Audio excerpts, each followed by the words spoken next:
मोदी को न ममता हरा सकती है न राहुल हरा सकते हैं। जब नीतीश जी जब साथ में आके लड़ रहे थे, क्या नीतीश जी के मन में नहीं था? क्या नीतीश जी ने इसको प्रपोज नहीं किया था? उनका जब उस समय जो है प्रति कुछ और था। अच्छा मेरी बात कर रहे हैं, सब और था। अच्छा मेरी बात हो गया। गांधी जी के नेतृत्व में लड़ी थी ना वो लड़ाई, तो इंडिया गठबंधन का गांधी कौन है बता दीजिए, ये बता दीजिए चलिए, कौन होना चाहिए? क्यों नहीं हराया जा सकता? नरेंद्र मोदी जी को हराया जा सकता है, लेकिन नरेंद्र नमस्कार दोस्तों, स्वागत है आपका। आप देख रहे हैं आज की सर्च। दोस्तों आज की डिबेट होने वाली है बीजेपी के प्रवक्ता तुहिन सिन्हा और समाजवादी पार्टी के प्रवक्ता घनश्याम तिवारी के बीच में। दोस्तों यूपी को लेकर डिबेट चल रही थी, जिसमें तुहिन सिन्हा ने सपा के प्रवक्ता को अच्छे से धोया है। दोस्तों आप लोगों से अनुरोध है कि वीडियो को अंत तक जरूर देखना। अगर आप चैनल पर पहली बार आए हुए, चैनल को सब्सक्राइब नहीं किया तो चैनल को सब्सक्राइब जरूर से कीजिएगा। चलिए दोस्तों मेन वीडियो को स्टार्ट करते हैं। तो चलिए शुरू करते हैं। मोदी को न ममता हरा सकती है न राहुल हरा सकते हैं। मोदी को जब हराएगी वो एकजुटता हराएगी इंडिया समूह की। इनमें से अगर किसी को भी ये भ्रम है कि वो अकेले नरेंद्र मोदी को हरा देंगे, फिलहाल तो ये मुश्किल है। देखिए ऐसा है, इंडिया समूह में 37 राजनीतिक दल हैं, 10 राज्यों में इस वक्त उसकी सरकारें हैं। लोकसभा में इंडिया समूह के 238 सांसद हैं, राज्यसभा में 87 सांसद हैं, देश भर की विधानसभाओं में 1658 विधायक हैं और विधान परिषदों में 96 सदस्य हैं। इसके अलावा महानगर पालिकाएं हैं, नगर निगम है, नगर पालिकाएं हैं, उनके पार्षद अलग से हैं, जिला परिषदों के सदस्य अलग से हैं। तो मोर्चा काल में भी इतने बड़े राजनीतिक संसाधनों के बावजूद अगर इंडिया समूह के कुछ लोग इंडिया समूह की गंभीरता को नहीं समझ रहे हैं तो इसे मैं लोकतंत्र का दुर्भाग्य कहूंगा। ममता जी को भी बहुत जिम्मेदारी से काम लेने की जरूरत है, कांग्रेस पार्टी को भी बहुत जिम्मेदारी से काम लेने की जरूरत है। इसके साथ मानक जी मैं एक बात और कहना चाहता हूं कि इंडिया समूह बनने के बाद से जितनी जिम्मेदारी से समूह के सारे राजनीतिक दलों को काम करना चाहिए था वो नहीं हो पाया। पिछले साल सितंबर में इंडिया समूह की 14 सदस्यीय समन्वय समिति बनी थी। कोई बताएगा कि इस बीच उसकी कितनी बैठकें हुई? पे सिर्फ मोदी जी का नेतृत्व होगा, नहीं तो उनके काबिल तो कोई है ही नहीं। ये अपने आप में इस देश के बारे में बड़ा दुर्भाग्य है कि अगर हमने ऐसी माइंडसेट अगर अपने आप में डाल ली है, उसके बाद आप कहेंगे तो मैं तो मानता हूं कि नीतीश जी भी मोदी जी से लड़ सकते हैं। यह अलग बात है कि उनको अपने काबिलियत पर शक है, लेकिन दूसरों को नहीं। ऐसी बात नहीं थी कि उनको नहीं लिया जाता। जब नीतीश जी जब साथ में आके लड़ रहे थे, क्या नीतीश जी के मन में नहीं था? क्या नीतीश जी ने इसको प्रपोज नहीं किया था?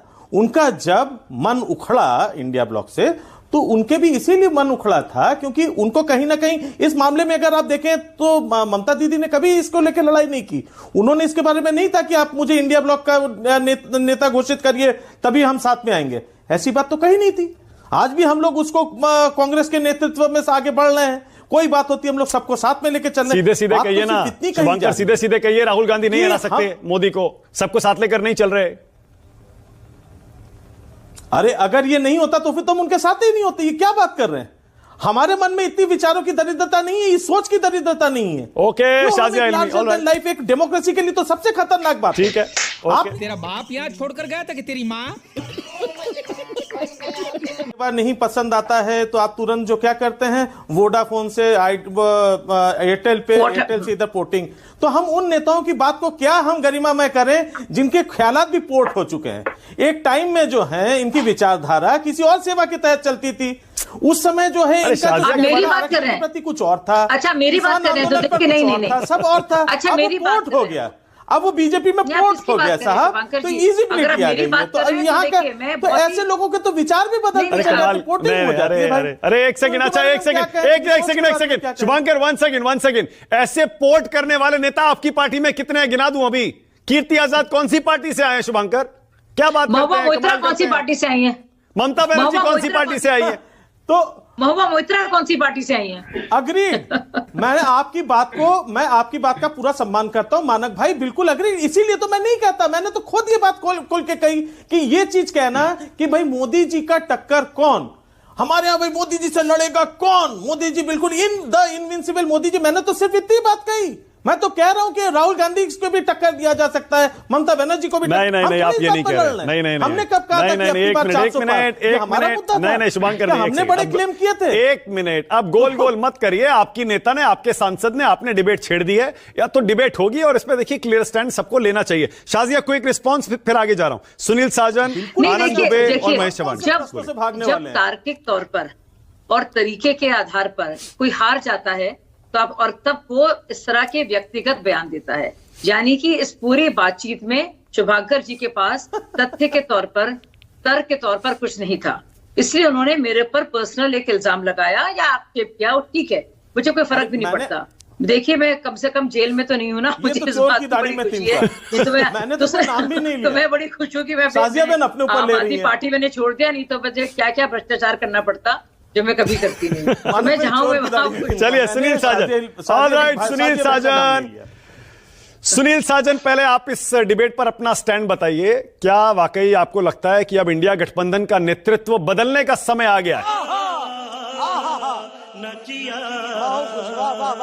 लेकिन मिली ना, आजादी मिली तो भारतीय जनता पार्टी से भी आजादी हम समाजवादी लोग, गांधी जी के नेतृत्व में लड़ी थी ना वो लड़ाई, तो इंडिया गठबंधन का गांधी कौन है बता दीजिए, ये बता दीजिए। चलिए, कौन होना चाहिए? देखिए, इंडिया गठबंधन का गांधी कौन होगा, भगत सिंह कौन होंगे, चंद्रशेखर आजाद कौन होंगे, अशफाक उल्लाह खां कौन होंगे, राम प्रसाद बिस्मिल कौन होंगे, और मुझे लगता है सबका लक्ष्य एक है। ठीक है, जो उस समय था वही आज भी। ठीक है, बहुत बढ़िया, बहुत बढ़िया। सुनील, देखिए होता क्या है ना, कुछ सवाल ऐसे होते हैं जिन पर कुछ ना कहना भी बहुत कुछ किया जाता है। जैसे शिवसेना उद्धव ठाकरे गुट की सांसद प्रियंका चतुर्वेदी जब कहती हैं कि जो अच्छा होगा वही नेतृत्व करेगा, शरद पवार भी ऐसी बात कह रहे हैं। मतलब यानी विकल्प खुला है। इसीलिए समाजवादी पार्टी के हिसाब से भी यह बहस अभी खुली हुई है कि कौन नेतृत्व कर सकता है। राजनीति में विकल्प खुले रहते मानो। बहुत बढ़िया।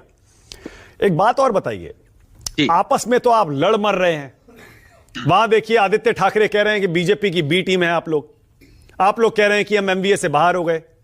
कैसे हराएंगे? क्यों नहीं हराया जा सकता?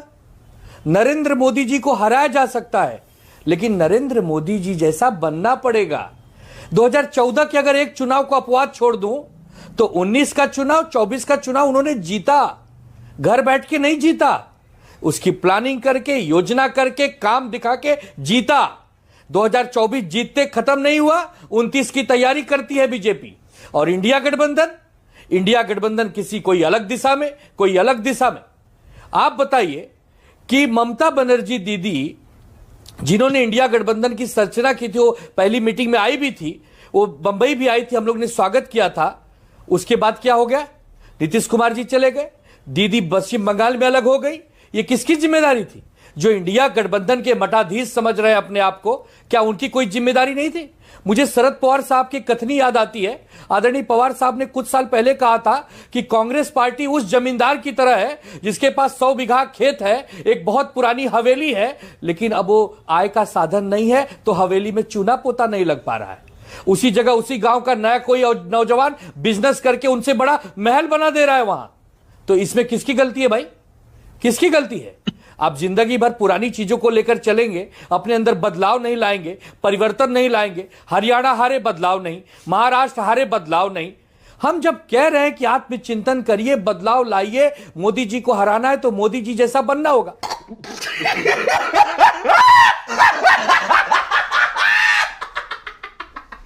अभी ये साल 75 साल के हो रहे हैं, तो वो खुद ही बैठ जाएंगे, उनको हराने का सवाल ही नहीं आता, ऐसे मुझे लगता है। क्योंकि मोदी जी झूठ नहीं बोलेंगे, मोदी जी हमेशा सच बोलेंगे, और उन्होंने जो आडवाणी जी के साथ किया है वही वो अब करेंगे। वो बाजू में रहेंगे, और दूसरे कौन नेता आता है, योगी जी है या फडणवीस जी है या अमित शाह जी है, उनको देखिए खुद हराने के लिए कोई भी इनके पास कुछ भी नहीं है। खुद हराने के लिए ना कोई स्ट्रैटेजी है, ना कोई नेता है, ना कोई नीति है।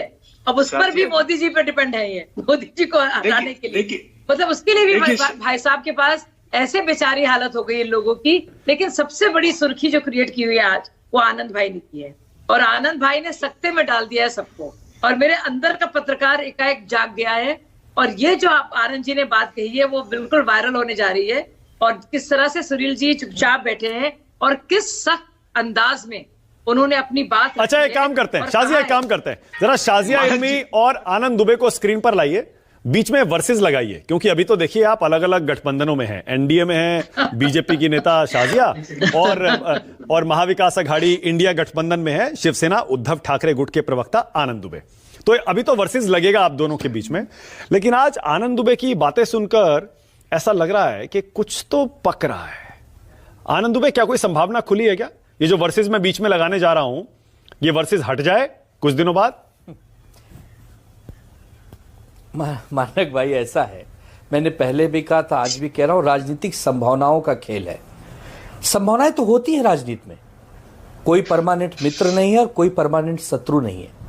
हम राजनीति करने आए विकास के लिए, राजनीति करने आए सेवा के लिए। हाँ। हमारी अच्छा, मोदी जी कैसे नेता है, कैसे प्रधानमंत्री है? जीते या हारे,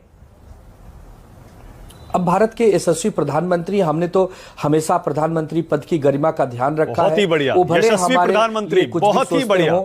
लेकिन हम तो उनके लिए हमेशा आदरणीय शब्द का प्रयोग करते हैं, क्योंकि देश के प्रधानमंत्री हैं, चुनकर आए हैं। वो अलग बात है कि बीजेपी शिवसेना को तोड़ती है, पीठ में खंजर भोंकती है, ये बीजेपी का चाल चरित्र चेहरा होगा। लेकिन आपने व्यक्तिगत मोदी जी के बारे में पूछा, तो मैंने कहा कि वो देश के प्रधानमंत्री आदरणीय है। ओके, शाजिया, कुछ संभावना है? वीडियो को अंत तक देखने के लिए धन्यवाद। आज के डिबेट वीडियो आप लोग को कैसा लगा, आप लोग कमेंट सेक्शन में भी राय जरूर दे सकते हैं। अगर आप लोग अभी तक चैनल को सब्सक्राइब नहीं किया तो चैनल को सब्सक्राइब और वीडियो को लाइक जरूर कीजिएगा। चलिए दोस्तों, मिलते हैं कोई और लेटेस्ट डिबेट वीडियो में, तब तक के लिए जय हिंद, जय भारत, वंदे मातरम।